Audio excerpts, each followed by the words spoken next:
in the computer realm, in the electronics world, to figure out the types of products and services that you were going to like.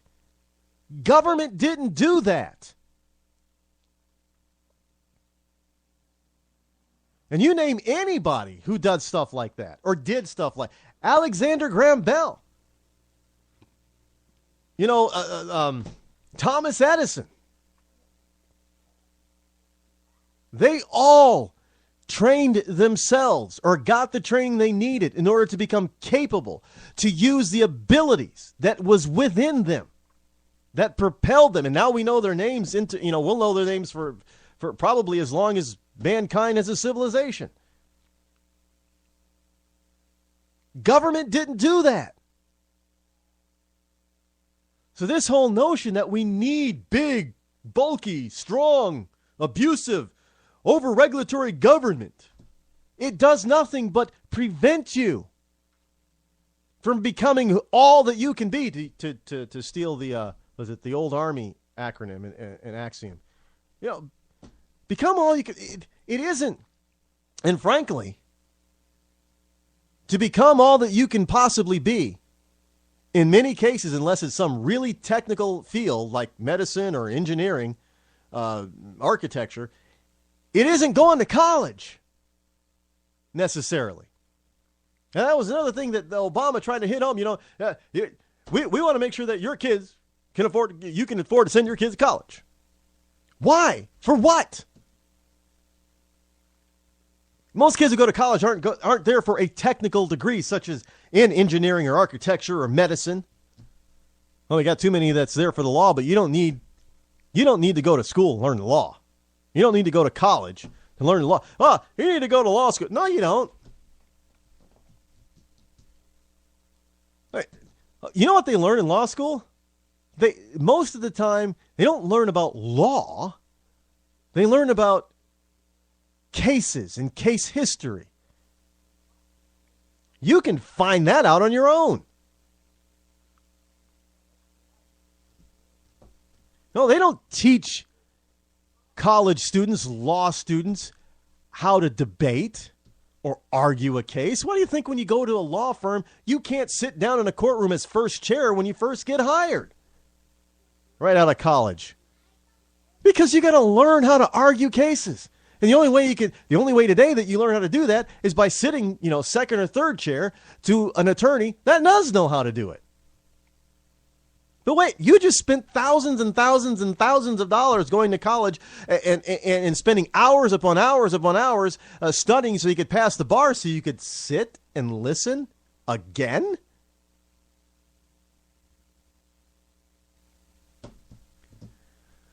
We've got this whole notion just flipped up. The things that are real, we flipped upside down, and on top of that, we've put stuff that's not real, that's not accurate. And some people might say that, because I'm challenging this, the old axiom is, the old standards, I'm challenging it. They're thinking of me as some sort of radical. This isn't radical thinking when you start thinking about it logically. Some of the biggest businesses in the world today, their founders, their CEOs, they dropped out of college. They didn't get their degree. They didn't need it. The world is a much better teacher in many aspects of life than any institution of higher learning. It really is. And kids learn more about business by attending junior achievement than they do getting a master's degree in business management, and spending thousands and thousands of. That's not where you go. You want to learn about business? Get in business.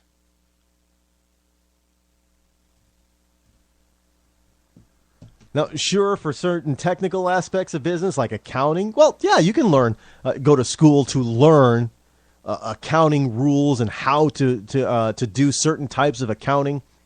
because there's different kinds of accounting. You can learn those because those are technical. But you don't have to go to college to learn. You could take vocational classes, seminars. There's all kinds of ways other than going to college that you can learn how to do accounting. But then government says, well, no, you have to be licensed to be an accountant.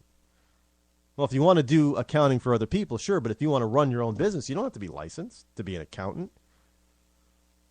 Learn how to do it yourself. If that is what you are inclined or wish to do. You can do it. Government isn't going to do that for you. Do you see this notion of government as being the prince and king of your life is a false notion.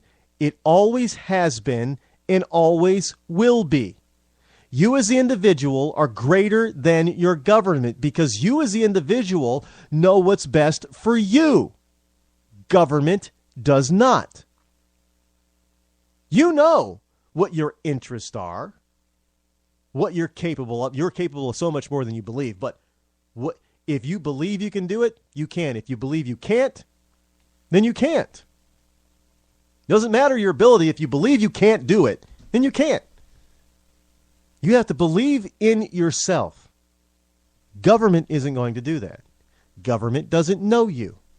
Government doesn't know your desires. Government doesn't know your fears. Government doesn't know your wants. Government doesn't know your needs, even though they say they do. Only you know all that stuff about you.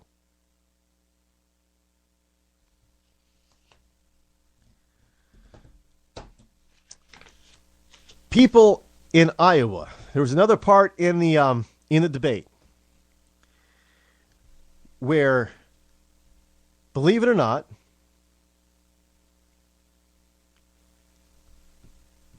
Obama threw Bill Clinton under the bus. Obama said, "Yes, it's been a hard 4 years, past 4 years." He said, he said, and I'm quoting him now, he said, it's been a hard 12 years. I mean, he was trying to include Bush. And he said, it's been a hard 20 years for most people. I thought everything was hunky-dory under Clinton. He's going all the way, going back to 1992. This guy threw Bill Clinton under the bus. It's been a hard 20 years in this country. You gotta. I haven't heard anybody pick up on that. I was listening to all the different pundits today. I heard them pick up on most of the same stuff. I don't know. It's like they're all chatterboxes talking to each other in the mainstream media that they all got together and decided, yeah, we're going to talk about these aspects. I didn't hear anybody bring this up. Obama tried to dissuade the people that the economy is bad, the times have been bad, but it's not just under his administration. As a matter of fact, times have been bad not only under his administration, but the previous administration and the administration before that, going all the way back to 1992, 20 years. Under Bill Clinton, things were hard in this country. They were tough, man. So not only is George Bush at fault, but now Bill Clinton is at fault for the economy that is now left to him. It's all those, it's those two administrations' fault, not mine. No, it's been a hard 20 years. No, yeah, he threw Bill Clinton under the bus. Again, that was something that Romney didn't pick up on. But again, look, I'm not faulting Romney. Well, I mean, yeah, I am. But I'm not saying that he needed to pounce on everything that Obama said because, frankly, there wasn't enough time. And he always didn't have the opportunity with Candy What's-Her-Face in the way. She was actually throwing some, help to Obama here and there. And Obama still couldn't help himself. But it was just more fodder, more kindle for the fire. No pun intended to Amazon. He was just, there was already a bonfire, and Obama was just tossing more kindling on it. But he threw Clinton under the bus. And I couldn't believe it. Yeah, I mean, because he started to say, it's been hard 12 years. Yeah, there we go. Blame George Bush. Been a hard 20 years. Wait a minute. Did he just throw Bill Clinton under the bus? I wonder what Billy Boy is going to say about it. He's bitter. Look, I'm telling you, Obama's bitter about the 2007-2008 campaign. He's never forgiven them, the Clintons. Never. He made, under the Libya event. We'll get into that, too. Under the Libya event, Obama, the question was asked, well, what about Libya and this type of stuff? And Obama was very emphatic. Yeah, Secretary Clinton has done an amazing job. But Secretary Clinton works for me. I'm responsible, ultimately. She works for me. He made that emphatically clear. That even though Hillary ran for president, she works for him now. She's his. Hell, she's so much his that Obama was even able not only to get Hillary to bow down to him and work for him, but he was even able to get Bill himself to campaign for him. Even after Bill Clinton said, this ain't nothing but a fairy tale. You got to be kidding me. Hillary can make a much better president than this boy. It's a fairy tale. Obama's bitter, man. He's never forgiven him. And understand, Billy Boy isn't too happy with Obama either. But there's one thing that good old boy Bill is all about. That's the liberal socialistic agenda. That's what he is all about. And he will bury his pride a little bit if it helps to carry the cause and move him and his wife back into the White House. That's what all of this is. Bill is calculating. But I wonder, after he just threw Bill under the bus, if we'll see Bill in the next 3 weeks before the election. Bill is going to say, oh, hell no, I ain't campaigning for that boy. Are you kidding me? He just said it was my fault. The times are hard. He said it was hard all the way back 20 years. We had a good time. I ain't talking about just the stuff in the Oval Office with not having sex with any of those women. I'm just saying the whole thing. My whole 8 years, we had fun. It was a good time in this country. Everybody loved it. Hell, there are even people saying now that they'd rather have me back in the White House than this boy. No, don't blame me. We had a good time.